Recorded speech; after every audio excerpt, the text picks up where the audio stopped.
So tonight we're going to be in John chapter 19.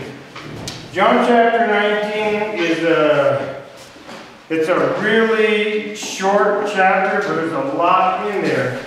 I'm going to begin by reading from John 19 verse 1. It says, "Then Pilate took Jesus and had him scourged, and the soldiers wove a crown out of thorns and placed it on his head, and clothed him in a purple cloak.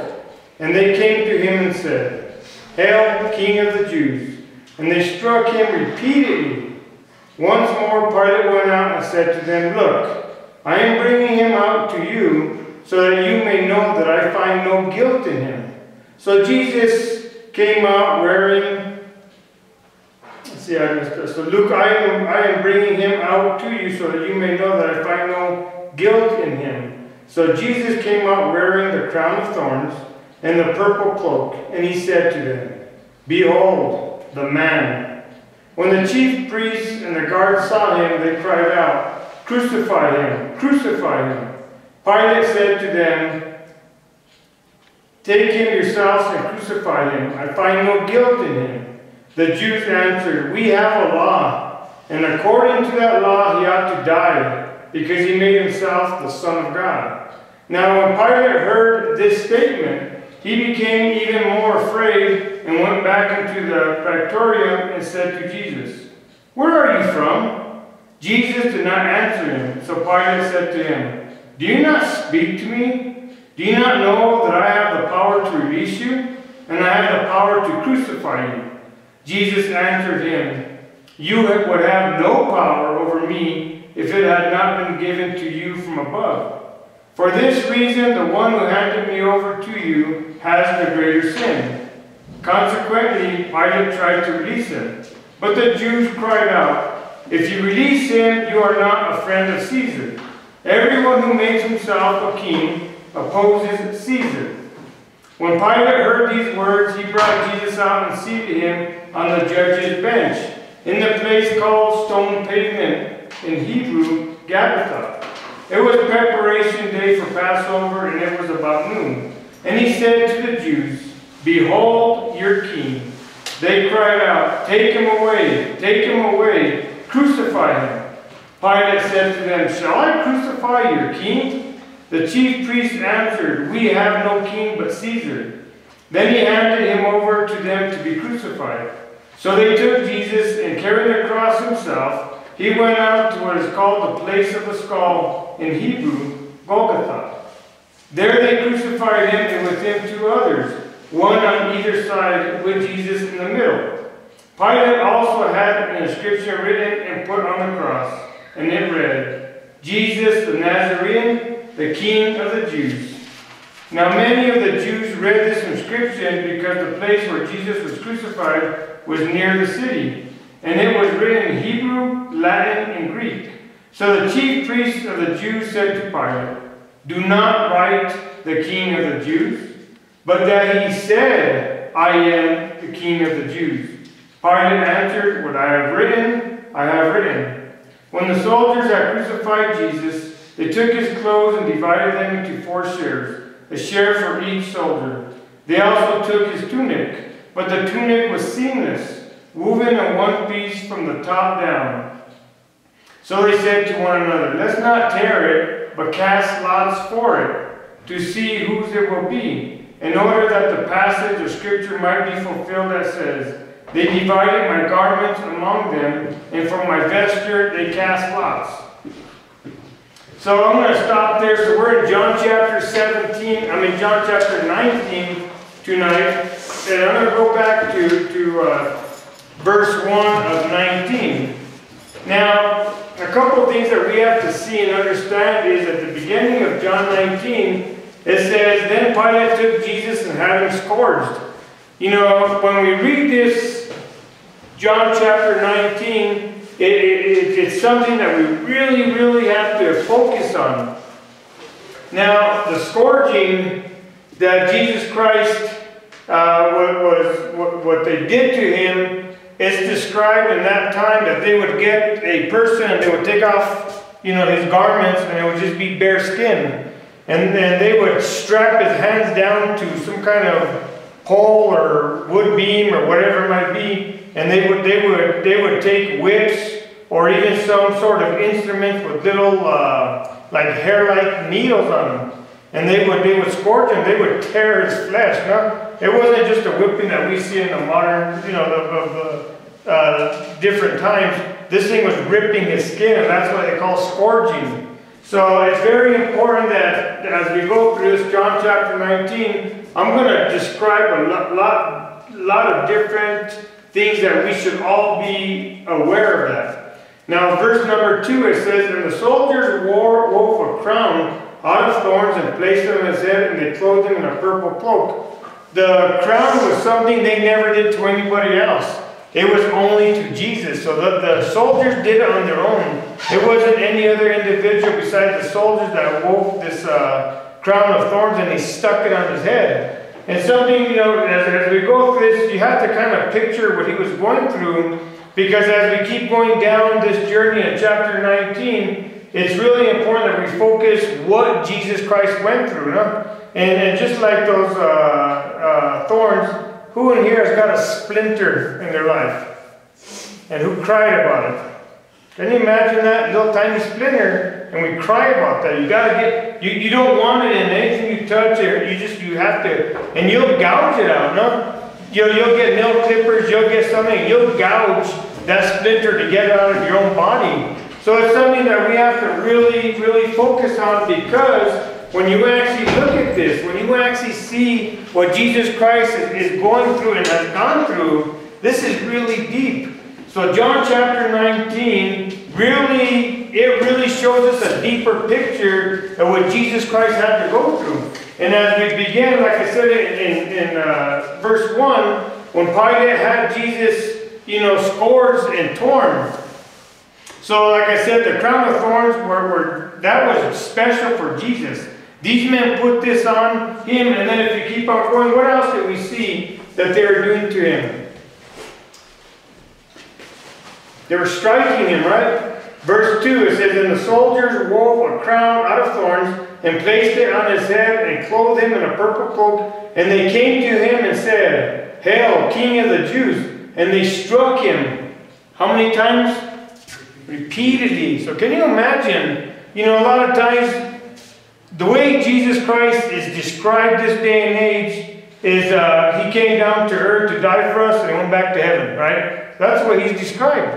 But this is written for a reason. And also picture this. Jesus Christ went through this torture. He went through this scourging so that we could see it, right? So why would we avoid it? Why would we avoid seeing Jesus being scourged and whipped and his flesh torn and thorns stuck into his head? All this stuff. And can you imagine these guards, striking him? Is it a closed hand, open hand? Who knows? But back then, for them to be striking a person over and over. Now there's a point to all this. When you read it, back to 19, it says, "Then Pilate took Jesus and had him scourged. And the soldiers wove a crown out of thorns and placed it on his head and clothed him in a purple cloak. And they came to him and said, 'Hail, King of the Jews!' And they struck him repeatedly. Once more Pilate went out and said to them, 'Look, I am bringing him out to you so that you may know that I find no guilt in him.'" Well, if Pilate found no guilt in him, why is he allowing him to be scourged, whipped, thorns, struck, and so on, right? So Jesus came out wearing the crown of thorns and the purple cloak, and he said to them, "Behold, the man." When the chief priests and the guards saw him, they cried out, "Crucify him! Crucify him!" Pilate said to him, "Take him yourselves and crucify him. I find no guilt in him." So what was the purpose? Why did Pilate have Jesus Christ scourged, whipped, allow the crown of thorns? Why did he allow that? When you guys read this, why would Pilate allow it if he came out twice and said, "I find no guilt in this guy. I don't find nothing wrong"? So what do you guys think? Why did Pilate do that? He wanted to place the crown. Wash his hands. And the footnotes actually say something about it being part of that was part of the penalty of getting crucified.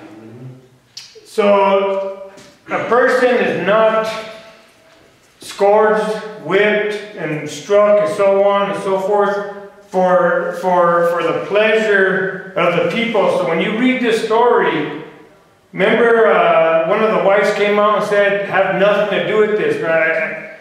God came to me in a dream and he says, have nothing to do with this righteous man, right? So Pilate, when you read this, the reason why Pilate allowed him to be scourged, the reason why he allowed those thorns to be stuck in him, to be struck and so on and so forth, because he wanted the people to change their mind, right? That's why he goes on and says, guys, I find no guilt in him. What do you want me to do? Let him go. That's what he kept saying, right? He kept saying, he's saying it twice, and at the end he says, when the chief priest said, and the guards saw him, they cried out, crucify him, crucify him. Pilate again says, take him yourselves and crucify him. I find no guilt. So he was hoping that the people, after seeing, you know, we always see a clean Jesus. You see pictures. Do you ever see him all bloody and beat up and eyes probably swollen shut? No. We look at a picture of Jesus, some people, and it's a clean Jesus, right? His beard's nice and trimmed, his hair combed, and,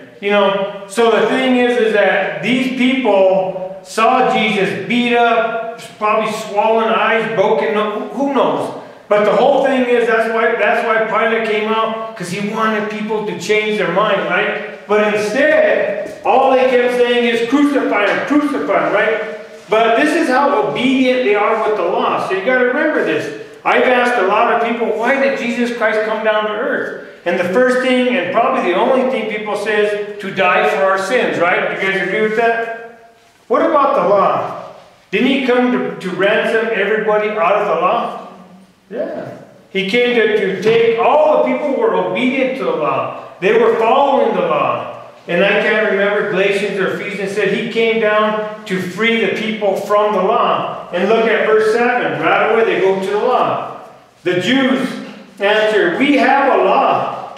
And according to that law, he ought to die. Because he made himself the Son of God, right? So them, they're all about the law. They don't care about anything else but the law. And like they tell Pilate, you have to be obedient to the law also. You have to follow it, or you oppose Caesar, right?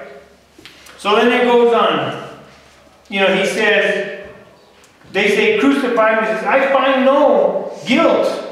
Now, so when they say we have a law, you know, and they're obedient to this law, and they're following the law, all the people started getting together and saying, crucify him, right? So now I'm going to go through 8 through 12, just real briefly. He says, now when Pilate heard this statement, he became even more afraid and went back into the praetorium and said to Jesus, where are you from? Jesus did not answer him, so Pilate said to him, do you not speak to me? Do you not know that I have the power to release you? And I have the power to crucify you. Jesus answered him, you would have no power over me if it had not been given to you from above. For this reason, the one who handed me over to you has the greater sin. Consequently, Pilate tried to release him. But the Jews cried out, if you release him, you are not a friend of Caesar. Everyone who makes himself a king opposes Caesar. So they were talking about Jesus being a king, and that's why they were saying, crucify him, get rid of him. Anybody who opposes Caesar, you know, is against him. So when you start to read these scriptures, I put my note when I'm reading, I said, Jesus Christ. So you got to picture, you guys, picture this. Just, you really have to picture Jesus Christ being scourged, being whipped, being slugged, being punched, put a a crown of thorns over him, and just being disfigured, right? And then picture the back, the shoulders, the arms. Whenever they're ripping his skin off, whenever he's bleeding, you know how maybe he wasn't even that recognizable. Okay, it's very important, and I'm gonna explain to you why. Now, also remember this. Jesus Christ went from Annas, remember? He went from Annas to Cephas. He went from Cephas to Pilate. He went from Pilate to Herod, and then he went from Herod to Pilate. You guys know that, right? Well, I don't want nothing to do with them. Let him judge judge, it goes back and forth. So when you picture all this, look what Jesus allowed. Look what he allowed to happen. Look about this journey that he allowed. And the thing is that, this day and age, we as Christians, we really have to focus on exactly what Jesus Christ truly did for all of us, because everybody wants to simplify it. Everybody, he just came down to die for us. Oh, thank you, Lord, I love you. He went back to heaven, that was it. No. This John chapter 19, 20, and 21 really shows how much love and how much patience that Jesus Christ, had. But he also wants to show us that when we go through the trials, when we go through the tribulations, he wants us to have that patience, right? Was Jesus Christ humble when he went through all this? Truly humble, right? That's what you're going to do to me? That's what you're going to do to me. How many times has he said, just like in Matthew says, at a very moment I can have my Father send down 12 legions of angels to help me out, right? But instead he allowed all this to happen. So the thing is, picture it. Picture what he allowed to happen, and you tell me if he did it the easy way. So you have to look at the whole scene, the whole story, because it's very important that all of us see exactly what Jesus Christ has done for each and every one of us. Now I'm going to go to 13. When Pilate heard these words, he brought Jesus out and seated him on the judge's bench in the place called Stone Pavement, in Hebrew, Gabbatha. It was preparation day for Passover, and it was about noon. And he said to the Jews, "Behold your king." And they cried out, "Take him away, take him away, crucify him." Pilate said to them, "Shall I crucify your king?" The chief priests answered, "We have no king but Caesar." Then he handed him over to them to be crucified. So, when you look at this, what did he do when he brought Jesus out? Don't go back to, we just read it. You should, if you're really focused on it, what did Pilate do to Jesus when he brought him out?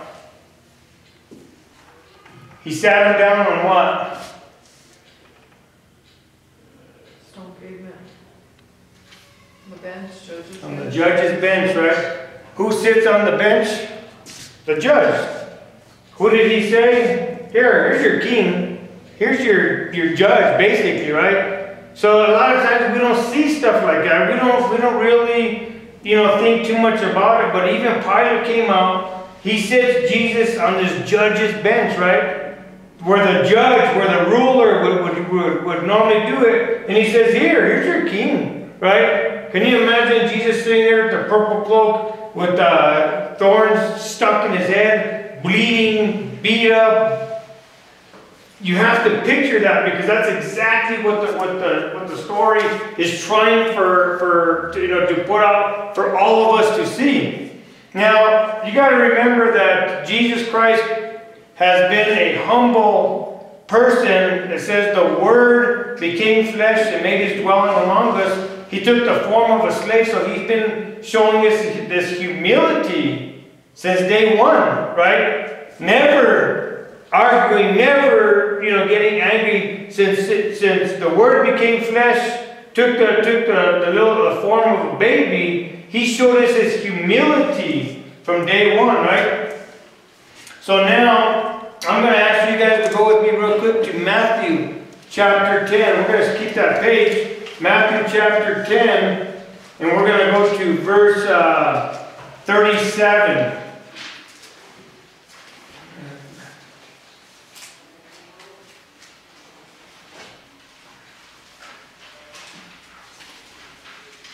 No, I'm sorry. Yeah, Matthew 10, we're going to go to verse 16. Matthew 10, verse 16.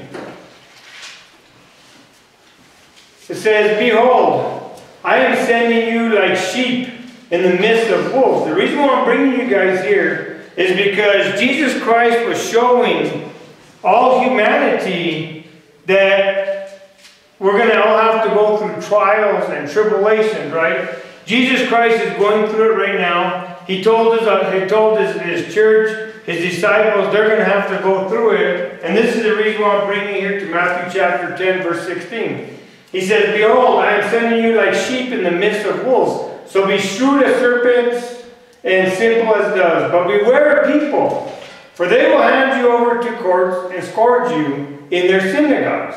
And you will be led before governors and kings for my sake as a witness before them and the pagans. When they hand you over, do not worry about what you are to speak or what you are to say. You will be given at that moment what you are to say. For it will not be you who speak, but the Spirit of your Father speaking through you. Brother will hand over brother to death, and father his child. Children rise up against parents and have them put to death. You will be hated by all because of my name, but whoever endures will be saved. Whoever endures to the end will be saved.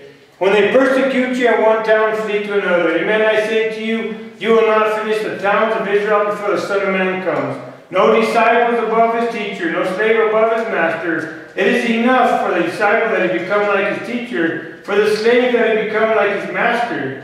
And they have called the master of the house Beelzebul, how much more of his household? And when you have a chance, go back and read it all the way to chapter 11. The reason why I bring you here is because Jesus Christ said following him would never be easy, right? He never said that the road was going to be easy. So as we're here in John chapter 19, he's showing us this is part of the road, right? This is what's going to happen. If you're going to be a follower of Jesus, if you're going to claim Christianity, if you're going to say that you follow his teachings and you love him, you honor him, and you serve him, you're going to go through the same trials and tribulations. Maybe not the scourging, we don't do that, or that's not being done to us, maybe in more of a spiritual way. But you have the chance, go back and read all the way to chapter 11, because this is exactly what Jesus Christ told his early church when they first started, right? You're going to follow me, you're going to love me, you're going to worship me, you're going to spread my word. Be prepared for all this stuff to happen to you, right? So let's go back to John 19. We're going to come back to Matthew chapter 10 in just a little bit. Now, I made a note here and I said, we all who believe will or should expect to have the trials and the tribulations similar to Jesus Christ. So, another note I put, when do people talk about the patience of Jesus? Has anybody ever told any of you, oh, Jesus was so patient. Jesus was so humble. Jesus, you know, in the eyes of his people doing evil to him, you know, look how he acted, look how he reacted. Has anybody talked to you about that part of Jesus? It's never shared. It's never talked about. People don't talk about that part of Jesus. People walk around teaching, oh, you know what? All you have to do is have a relationship. All you have to do is make an altar call. All you have to do is accept Jesus Christ as your Lord and Savior, and you're going to be saved. When do anybody ever talk about what happened to Jesus? How he was scourged and how his flesh was torn and his eyes were probably shut closed and so on and so forth. How many people have ever talked to you guys about that? And on the second part, how many of you guys have ever described that to your nieces, your nephews, your sons, your daughters, or people that you know? Nobody talks about it, right? It seems like that part of the story of Jesus has been pushed to the side. But the thing is, it's very important. It's very important on why Jesus Christ allowed all this. It didn't make no difference. Jesus Christ would have done a different way, a different plan, right? But he did it. He did it this way for a very specific reason, so that you and I would see it, we would hear it. So it's very important that we go over it. So let's go back. I know I went from Matthew 10. Let's go back there just one more quick time. So again, like I said, people walk around teaching. All you have to do is have a relationship. All you have to do is make an altar card, so on and so forth. But Jesus Christ himself says something different, right? In Matthew chapter 10, verse 37, this is what he says, that there is a condition. Has anybody ever told you that there's a condition for you being a Christian? Nobody? Has ever anybody said there is a condition for you to say you believe in Jesus, for you to follow Jesus, for you to talk about Jesus, there's a condition, right? And this is what he says in Matthew chapter 10, verse 37.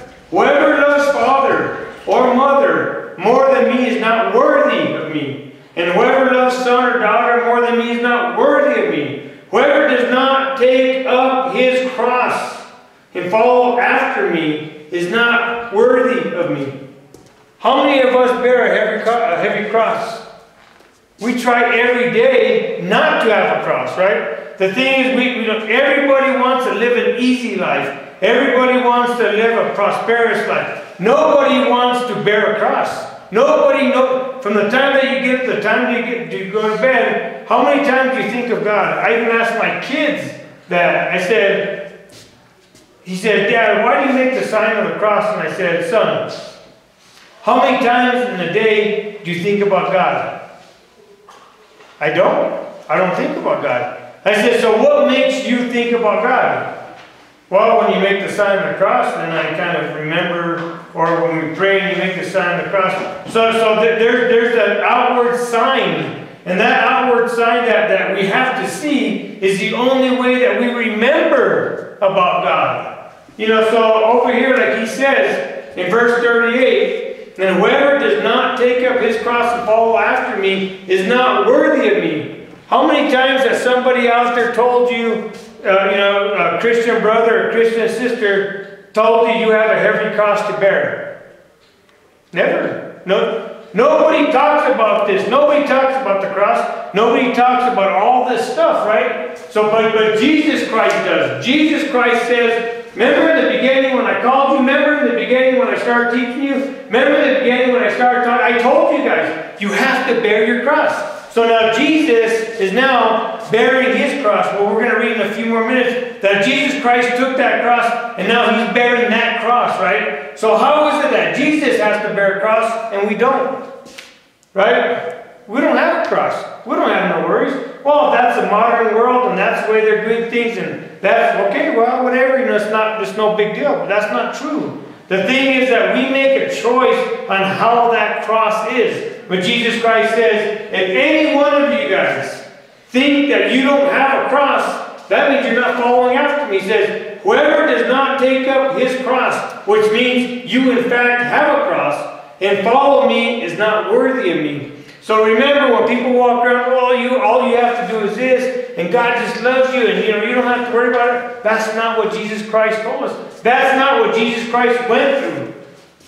So Jesus Christ himself says, whoever does not pick up his or her cross is not worthy of me. Look at the story that we're reading here, John chapter 19. You can see that from the very get-go, Jesus allowed all this stuff to happen to him over and over and over in Scripture. St. Paul even says, do not empty the cross of its meaning. St. Paul says it twice, do not empty the cross of its meaning. So what Jesus Christ did is very crucial for all people. I put a note here that says, the world does not want this story repeated. The world does not include this in any of their teachings, any of their preachings. The world will not keep bringing up the death, the crucifixion, the scourging of Jesus Christ because they want an easy way out. The whole reason why Jesus went through the scourging and this crucifixion is so you and I can see it. Not just hear it, but we can actually see it.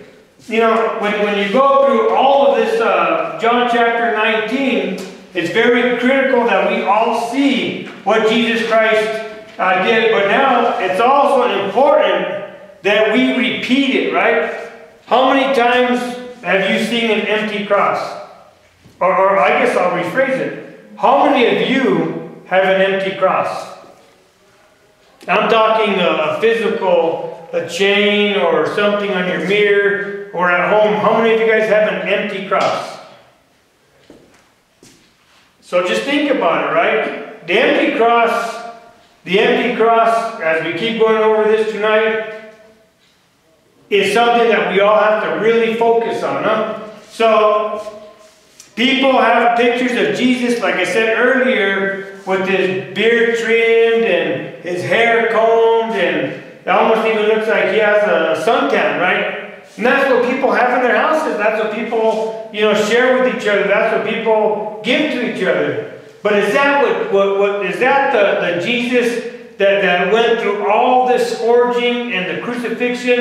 Is that what he wanted us to look at? Or does he want us to show the real reality of what he truly did for each and every one of us?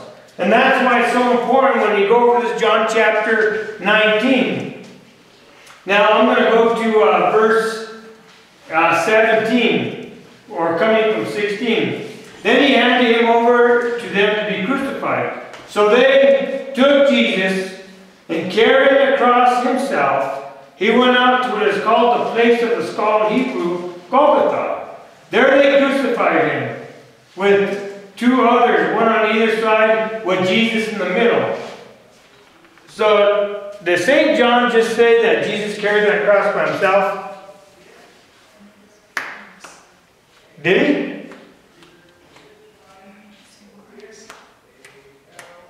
Come on, guys.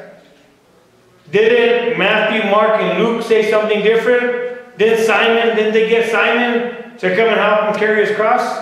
Right? So John says Jesus Christ did it on his own, right? Since John chapter 1, you got to remember, John chapter 1 does not beat around the bush about this. He's totally focused on Jesus, right? So I ask you guys, Jesus is the Word that became flesh. Jesus is King of kings and Lord of lords. How come he couldn't carry that cross by himself? How come he wasn't able to do it? How come they had to have somebody else help him? Because he had lost a lot of blood and he was too weak to carry it. Hit the nail right on the head, right? That's what you guys see. This whole picture, they beat him, guys. They scourged him. They whipped him. They slugged him. They put thorns. I mean, in reality, when you see I think is it the 12 stations, right, of the cross, you see Jesus falling and falling and falling. He was half dead, right? He was half dead. So whenever next time you look at an empty cross, it's an empty cross. There's no meaning on it. Jesus Christ is not on that empty cross. Look what they did to him from the very, very beginning when they scourged him and they just tore his flesh and he's bleeding and he's bloody. Even on the stations of the cross, doesn't he have a nice clean white robe on and stuff like that? Where's all the blood? Where's all the blood that's supposed to be seeping through his clothing after being scourged and torn? Huh? That's what all of us have to see, because it's so important to see what Jesus Christ really did for all humanity. He didn't just float down on a cloud and come and die for us and float back up and we're living in this fantasy world. What Jesus Christ did for each and every one of us, he did something so personal for every single one of us. And that's why I asked. St. John does not mention it as Matthew, Mark, and Luke do. St. John from chapter 1 really focuses on what Jesus Christ did. That's why St. John does it. You know, the stations of the cross, like I mentioned earlier. So anybody who's listening, this is the untold story that people want to forget about. So whenever you see a picture of Jesus on the crucifix, and they even put him abs, don't they? Put him abs on the crucifix. They make him look good. What is the deal that humanity and we're allowing it? You know, the crucifix in the other room is really detailed, no? It's really the true, or more of a true way of what he's done, right? It's something that we really have to focus on, you guys, because it's very important that we see it. You know, if you had a friend, guy, girl, otherwise, and they did something heroic for you, you say, oh, I owe you my life, right? Oh, thank you, you saved me. What is this? Is this, do we just write it off? He already knew what was going to happen to him, and then we let it go? It is very critical that we see what he did in his humanity, the pain, the blood, the sweat, the energy, everything that was taken from him, and yet he didn't stop. He didn't call upon his Father to come and get him. He just kept going through it for all of us, now over and over and over.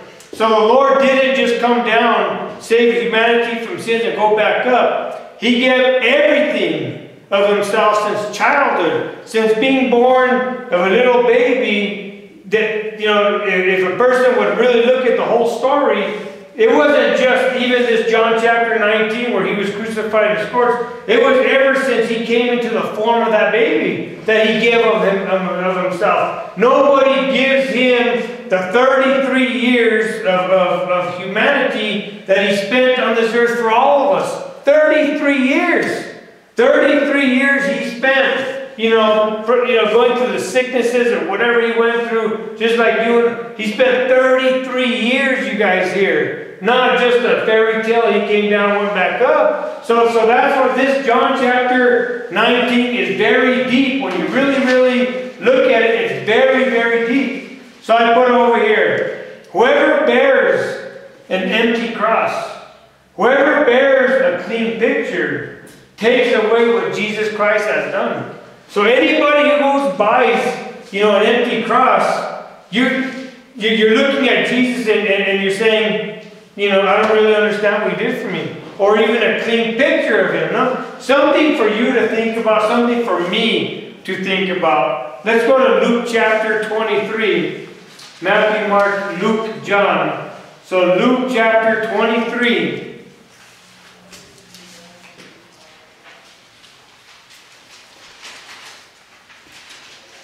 Luke chapter 23.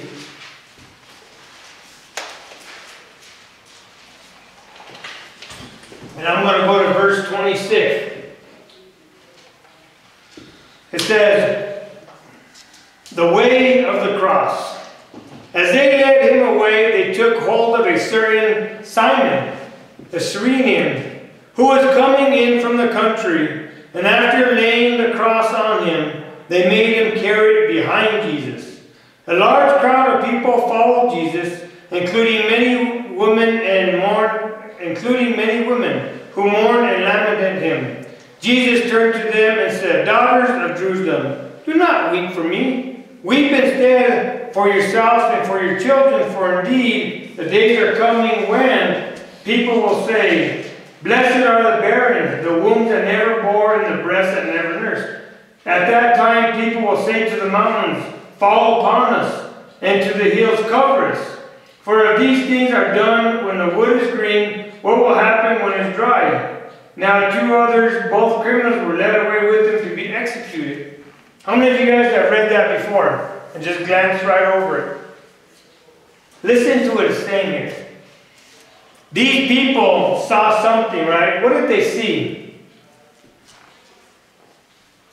Did they see Jesus Christ walking by them with a groomed beard and his hair combed and a suntan on his face? It says here, as they led him away, they took hold of a certain Simon, a Cyrenian, who was coming in from the country, and after laying the cross on him, they made him carry it behind Jesus.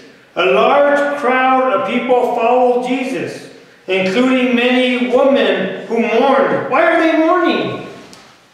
Why are they mourning when they see Jesus? Why? It says that they mourned and lamented him. So why? They see Jesus walking by. Why are they mourning? What does mourning mean? Hurting from? Hurting from? How many of you guys have read this and never saw that?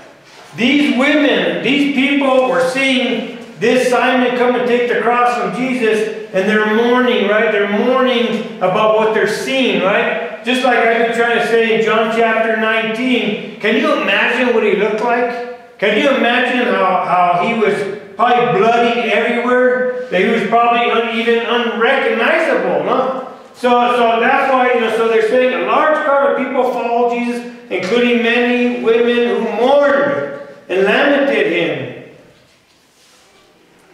You only mourn when a person's dead, don't you? Or something is, mourning is when a person's dead, right? So is that what they saw when they saw Jesus? Did they see the King of Kings and Lord of Lords that disfigured? That they had this emotional feeling? That's what they were looking at? Lamented means It's a description of someone who has died or has ceased to exist. That's what lament, the definition of lament means. And that's a large crowd of people follow Jesus, including many women who mourn and lament. He was unrecognizable. This wasn't the person that was healing, that was raising the dead, that was feeding the tens of thousands of people. They couldn't even recognize him. So to them, this person was dead, a walking dead. And that's why it's so important to see that. But it goes even further. You know, he says, Jesus turned to them and said, "Daughters of Jerusalem, do not weep. Do not cry for me. You better cry for yourself and for your children." So can you imagine how disfigured Jesus Christ was and how he was shown to them, you know, walking through and bleeding and who knows what else. And then he turns and said, "Don't weep for me. You too will see it, whether it's spiritual, whether it's physical, whether it's mental. You're going to see the same thing." It says, "Daughters of Jerusalem, do not weep for me. Weep for yourselves and weep for your children." He didn't say, "Oh, don't worry about this. It's just a plan. I have to go through it. Just make an altar call. Just have a relationship." None of that is even possible. And that's why it's so important for all of us to see this. But then it even goes even deeper. Verse 29, it says, "For indeed, the days are coming when people will say, 'Blessed are the barren, the wombs that never bore, and the breasts that never nursed.' At that time, people will say to the mountains, 'Fall upon us,' and the hills, 'Cover us.' Shield us from this thing that's happening to us." Can you imagine what this chapter is really saying? That we have no idea what's going to happen. But whenever the trials and the tribulations come, these guys are going to be begging for the mountains to cover them, for the hills to cover them, so they can be hidden, so they can hide from what's happening. And that's why it's so important that you can't walk around with your pixie dust and the fairy tales and say, "Oh yeah, you know, God is good, God is great." You know, no. Jesus Christ himself is telling us over and over, just like when he turned to these women, he says, "Don't weep for me. Weep for yourselves and weep for your children." And that's why I wanted to bring here, because it's so important that even them, as they watched Jesus walk by, to them that was the walking dead. That's how bad they beat him. That's how bad they scourged him. That's how bad that he was disfigured. That they could, you know, to them, that's why they were mourning, because the person that they once loved, the person that they touched his tassel, the person that healed all those people, looked like he was dead. That's why we have to see it. You know, we have to see exactly what the Lord wanted us to see. The reason why he allowed the scourging, the weeping, the blood, the everything, is because he wanted humanity to see what he did for all of us. For each and every one of us and all of our kids. He wanted everybody to see it. So he says, you know, we would rather have the hills cover us and the mountains hide us. But there was two little things. I flipped my page, but it also talked about the green wood and the dry wood, right? I don't know if you guys caught that at the last tail end. But there's also the green wood and the dry wood, right? The green wood, the fresh, something that's alive. That's innocence. That's people who are following what he wants to follow. And the dry is the rotted, the bad, right? It's so important, guys. These scriptures have so many things in here for us to take out that it's so incredible if we take the time out to really focus on what we should be feeling. So, it says this story of the crucifix is a sign of our redemption, okay? So, when they laid the cross down, I was thinking about this earlier when I was doing this teaching. When they took Jesus to the hill to crucify him, they laid that cross down on the floor, right? And they laid him on there. He had to be so worn out, didn't fight. You know, they have to drive those nails into his hands and into his feet. But then they have to have ropes also tied around. Why? So he would just fall through, right? So you have to picture that. But the reason why I mentioned that cross is because which way is that cross facing? When that cross was laid down on the floor, which way was it facing? When they laid it down on the floor, His which... face is down. His face is down. But which way was the cross facing? This is something I was thinking about, right? When they laid that cross down and they put Jesus Christ on it, the head of the cross was facing north, the tail, the bottom was facing south, and the two ends east and west, right? The Lord of all people. That was just something that I was thinking about was, you know, when they laid down that cross, you know, that thing was facing his head, his toes, everything has a meaning of it, no? And that's what I thought about whenever I saw that cross, when I pictured him being laid down and bloodied and battered and then driving those nails in, is the cross was facing north, south, east, and west. So now, on 17 to 22, 17 to 22,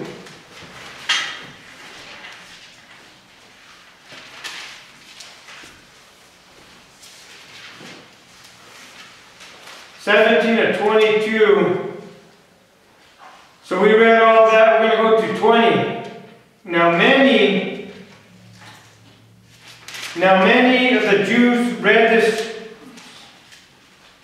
I'll go to verse 18.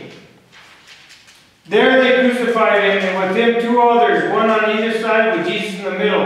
Pilate also had an inscription written and put on the cross. It read, Jesus the Nazarene, King of the Jews. Now,